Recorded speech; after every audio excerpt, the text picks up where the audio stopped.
মুসুর ডালে বড়া হবে, সেই জন্য মুসুর ডালটাকে আর কি মিক্সিতে বেটে নিচ্ছি। আর এদিকে ডাল হয়ে গেছে, মাছের ঝাল করবো দেখো। আর এখানে আট দিকে দেখো ভয় পাচ্ছে কেন, ভয় পাচ্ছে কেন? মিক্সি চলছে তো।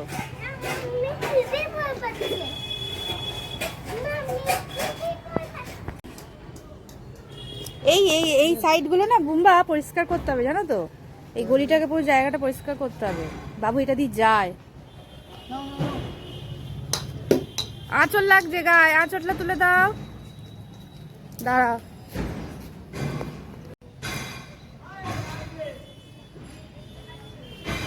মারো মারো, বল মারো। মুসুর ডাল তো আমার বাটা হয়ে গেল মিক্সিতে, আর দেখতেই পেলে। আর এখানেতে আমি মুসুর ডালটাকে একদম ভালো করে কিন্তু একদম লেই লেই করে আর কি দেখো, ঠিক এই রকম হবে। একটুখানি নুন দিয়ে ভালো করে মেখে নিচ্ছি, মানে ফাটিয়ে নিচ্ছি যাকে বলা হয় একদম। আর এদিকে আমি মাছের ঝালটাও বসানো হয়ে গেছে দেখো। আর এটা দেখো শীষ পালং চচ্চড়ি মামুনি করেছে, আর বাকি রান্নাটা আমি করব, সঙ্গে থেকো। আনাজটা মামুনি কুটে দিচ্ছে। আর এখানে দেখো বেসনটা বড়া হবে তো, দিয়েছি কাঁচা লঙ্কা আর পেঁয়াজ আর নুন।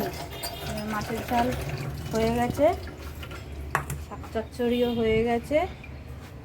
এটা কালকের টক, এখানে আছে মাছ ভাজা, আর এখানে কড়াটা ভাজবো। কড়াটা গরম হয়ে গেছে, পুড়েও গেছে। আর রান্না আছে, হ্যাঁ মাছের ঝালে ধনে পাতা দিলে ভালো হতো।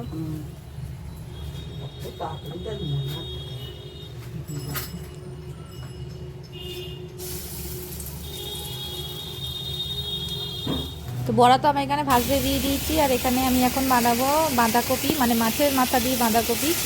আর দেখো মাছের মাথাও ভাজা হয়ে গেছে, আলুও আমি ভাজতে দিয়ে দিয়েছি। আর যা যা লাগবে উপকরণ সেটা হচ্ছে আদা রসুন বাটা, আর পেঁয়াজ টমেটো, আর নেব হচ্ছে অল্প করে একটুখানি কড়াইশুঁটি। তো দেখো সঙ্গে থাকো কিভাবে কি বানাই। পুরোটা দেখাতে হয়তো পারবো না, কারণ ভিডিওটা অনেকটা বড় হয়ে যাবে।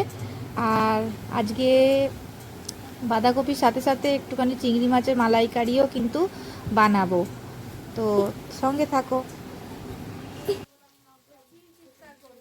তো রান্না করতে করতে তো ভুলেই গেছিলাম যে জলখাবার খাওয়া হয়নি, সেই জন্য একটু পাউরুটি বের করে নিয়েছি, মাখন দিয়ে সেঁকে নেবো আর ডিমের পোচও করে নেবো। আমরা তিনজনে মিলেই খেয়ে নেবো। চলো তাহলে করে নেওয়া যাক, করে নিয়ে খেয়ে নিয়ে বাকি রান্নার প্রসেসটা দেখাচ্ছি।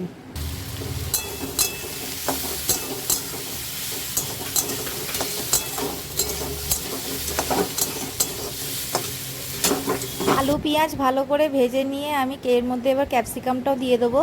ক্যাপসিকাম আলু পেঁয়াজ ভালো করে সব নাড়াচাড়া করে নিয়ে তারপরে আমি কড়াইশুঁটিটাও কিন্তু আমি একসাথেই অ্যাড করে দিলাম, কারণ কড়াইশুঁটিটা সেদ্ধ হতেও তো লাগবে।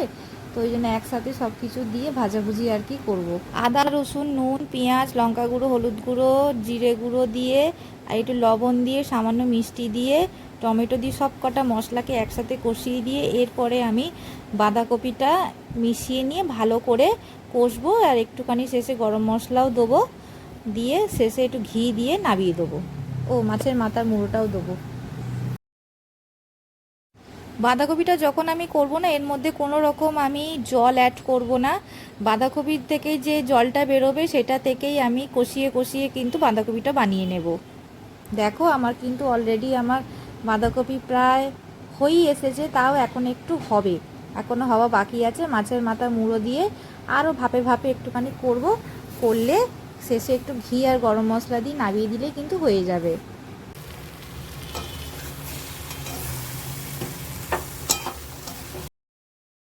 মাছের মাথা যখন আমি অ্যাড করে দেব, মাছের মাথাটা অ্যাড করে দেওয়ার পরে মাছের মুড়োগুলোকে না ভালো করে খুন্তি দিয়ে একদম ভেঙে দিতে হবে, কারণ অত বড় বড় তো অসুবিধা হয়ে যাবে। ওই জন্য ভালো করে ভেঙে দিয়ে বাঁধাকপির সাথে মিশিয়ে দিয়ে আর একটু ভাপে ভাপে করতে হবে।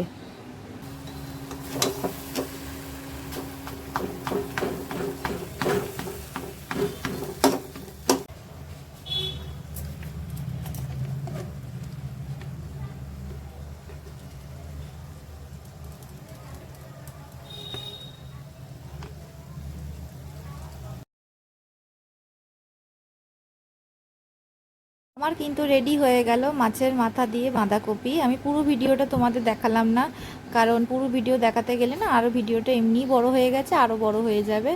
আমার কিন্তু কমপ্লিট হয়ে গেছে। বাঁধাকপি যত কষবে না তা সেটা খেতে আরও বেশি ভালো হয়। মানে বাঁধাকপি কষিয়ে কষিয়ে করতে হয়, যত বেশি কষবে ঢাকা দিয়ে দিয়ে রান্না হবে না, তত বাঁধাকপির স্বাদ কিন্তু অনেক অনেক কিন্তু বেরোয়। দেখো ঠিক আমি কিন্তু ঢাকা দিয়ে দিয়ে কিন্তু করেই যাচ্ছি।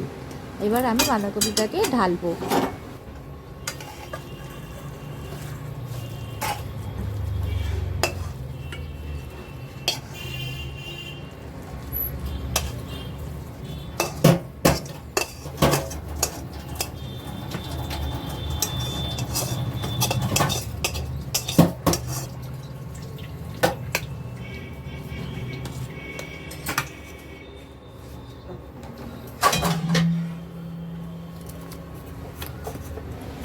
এই দেখো আমার বাঁধাকপি কেমন দেখতে হয়েছে বলো তো, খেতে কিন্তু ভালোই হয়েছিল। আমি পরে ভয়েস দিচ্ছি তো। আর দেখো এরপর বানাবো হচ্ছে চিংড়ি মাছের মালাইকারি। তো এইরকম ছোটো ছোটো সাইজের চিংড়ি মাছ আমি নিয়েছি, আর নারকোলটাকে আমি অর্ধেক একটা মালা কুড়িয়ে নিয়েছি। আর নারকোল কুড়োটাকে একটু গরম জল দিয়ে না ভিজিয়ে রেখে দিচ্ছি, কারণ একটু ভেজানো থাকলে ভালো মতো নারকোল থেকে দুধটা তো বেরিয়ে আসে।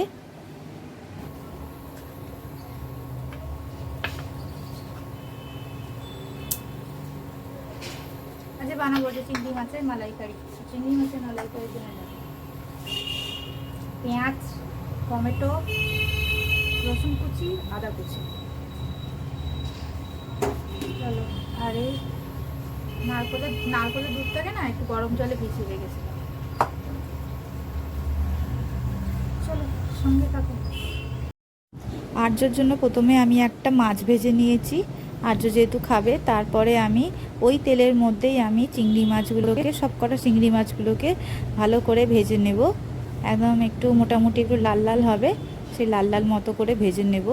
ভেজে নিয়ে আমি সমস্ত মশলা একে একে অ্যাড করে দিয়ে পেঁয়াজ বেটে, মানে পেঁয়াজকে ভেজে নিয়ে আদা রসুন বাটা, টমেটো বেটে, যা যা আর কি লাগে আর কি। আমি পুরো রান্নাটা দেখালাম না, রান্নাটা পুরো দেখালে অনেকটা ভিডিওটা বড় হয়ে যাচ্ছে, সেই জন্য অল্প অল্প করে কেটে কেটেই তোমাদেরকে দেখালাম। দিয়ে নারকলের দুধ দিয়ে আমি দেখো আর কি মালাইকারিটা আর কি করে নেব। খেতে কিন্তু খুব সুন্দর হয়েছে।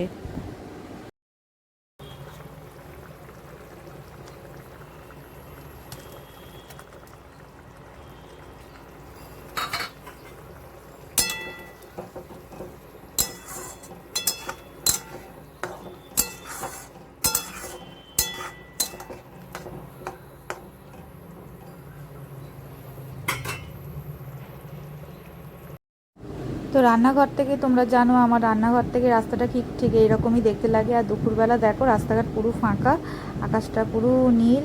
আর রাস্তাঘাটে কিন্তু একটাও কিন্তু কোনো লোকজন কিন্তু সেরমভাবে চলছে না, কারণ প্রচণ্ড পরিমাণে গরম। আর চলো দুপুরও হয়ে গেছে, রান্নাও কমপ্লিট হয়ে গেছে, এবার খেয়ে নিই। আর তারপরে একটুখানি বিকালও হয়ে গেছে, বিকালবেলা একটুখানি না খাওয়া দাওয়া করার পরে একটু রেস্ট নিয়ে আমি ছাদে চলে গেছিলাম। ছাদেতে বসে একটুখানি, কারণ একটু ঠান্ডা ঠান্ডা দেখলাম হাওয়া দিচ্ছে, সেই জন্য একটুখানি বসেছিলাম। আর এই ছাদটাতে না আমাদের যে বড় ছাদটা আছে, ওই ছাদে কিন্তু কোনো রোদ্দুর মানে সেরমভাবে পড়ে না, ফ্ল্যাটটা হয়ে যাওয়ার পরে। তার গাছের এই ফুলগুলোকে দেখো। তারপর আমি চা করতে চলে আসলাম, কারণ বিকাল হয়ে গেছে, একটু তো চা খেতে হবে, সেই জন্য চাও করে নিলাম। আর আজকে আমি বানাবো হচ্ছে ছোট আলু ছিল, সেই গুঁড়ি আলুর দম বানাবো। আর সাথে বানাবো একটু হচ্ছে তোমার পরোটা আর সুজি। আর এখানে দেখো আমার আলুর দমও কিন্তু টকবক করে ফুটে এসেছে।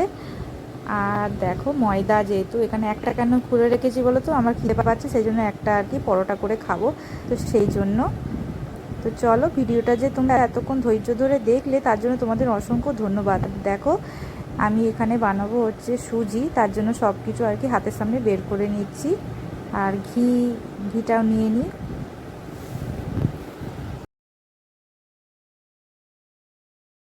হচ্ছে সুজিটা হোক, আর এদিকে দেখো তরকারি হয়ে এসেছে। এবার শেষ পাতে আমি দেবো একটু ঘি।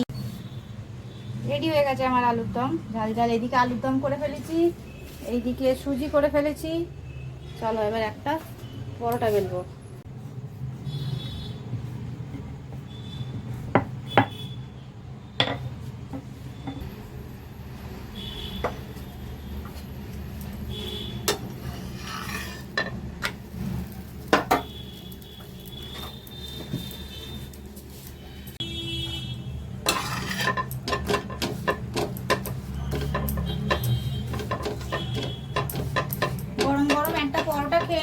খিদে পাচ্ছে, একটা পরোটা আপাতত খেয়ে নিই, দুটো কলা খেয়েছি এখন। তো আমি এখন নিয়ে চলে এসেছি একটা পরোটা, আর নিয়ে এসেছি একটুখানি আলুর দম। দেখা যাচ্ছে একটা পরোটা, একটা আলুর দম, একটু সুজি। এটা আমি এখন টেস্ট করব, সেই জন্য নিয়ে এসেছি যে আলুর দমটা কেমন হয়েছে। আর খিদেও পাচ্ছিল। টেস্ট করে দিই।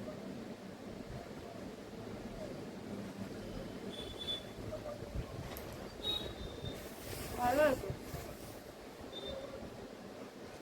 খুব সুন্দর হয়েছে। আমি তো এইভাবেই বানাই। ভিডিওটা তোমাদের কেমন লাগলো অবশ্যই তোমরা কমেন্ট করে বলো, একটা লাইক করে দিও। তা সবাই টাটা, আর কমেন্ট করো কিন্তু কেমন লাগলো অবশ্যই কিন্তু কমেন্ট করে বলো ভিডিওটা। বাকি হয় না, কয়েক বাকি হয় তো দেখ কটা কিরম দেখতে যায়।